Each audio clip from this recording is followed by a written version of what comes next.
First, I'd like to thank the committee for inviting me to speak. My name is Jen Gerson, and I've worked in media for more than 15 years in newsrooms across the country, including the Toronto Star, Globe and Mail, Calgary Herald, and the National Post. As a freelancer, my work has appeared in Walrus, Maclean's, the New York Times, and the Washington Post, among other places. At the moment, my co-founder, Matt Gurney, and I run a Substack-based newsletter called The Line that publishes Canadian commentary. There, I published several pieces by myself and other writers explaining my many concerns with Bill C-18.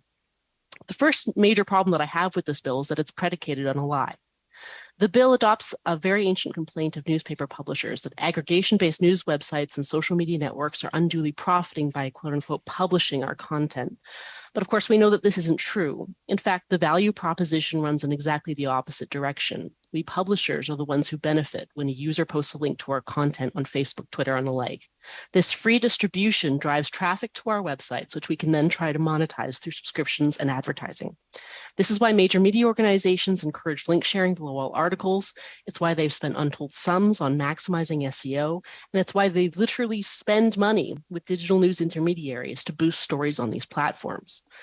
If you need evidence that many of these digital news intermediaries are valuable to publishers, are more valuable to publishers than the other way around, we need only look at to the existence of this bill in the first place. Negotiations are sustainable when the outcome of those negotiations serve the interests of all parties involved. If that were the case here, there would be no need for the federal government to oversee these deals. Digital news intermediaries would be happy to negotiate for the use of our content because they would perceive value out of that deal. Instead, I suspect that what we see here is a form of rent-seeking behavior in which struggling media corporations are using every last iota of their dwindling financial and social capital to lobby for subsidies and regulations like C-18. I fear that C-18 is going to backfire spectacularly, undermining the very goals that it is trying to fix, undermining the very problems that it is trying to fix.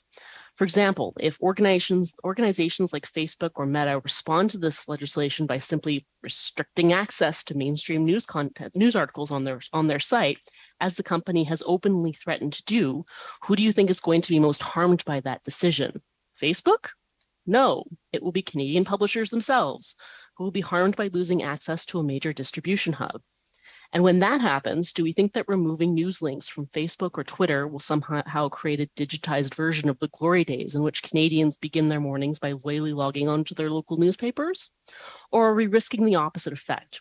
Would it actually strip mainstream media content from the websites and social media platforms where more Canadians live their online lives? I fear the latter outcome.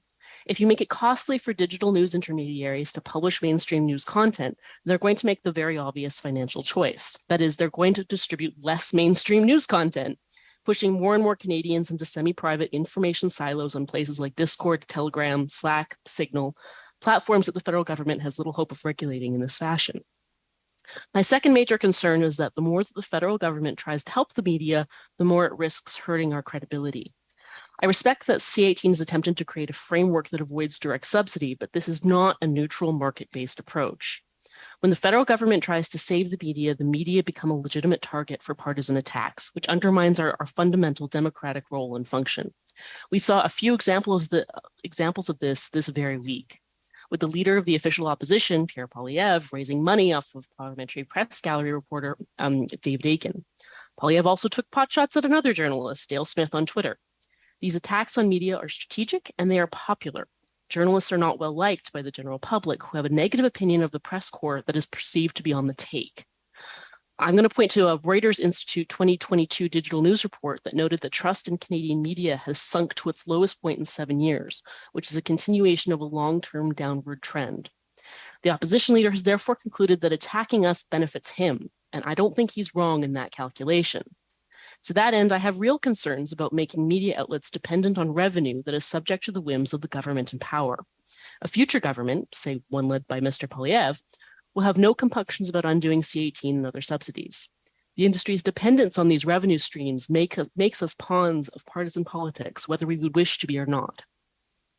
My last beef with C-18 is that it will inevitably favor incumbent media players over innovative models, small outlets, and new startups. 30 seconds, sorry, Ms. Gerson.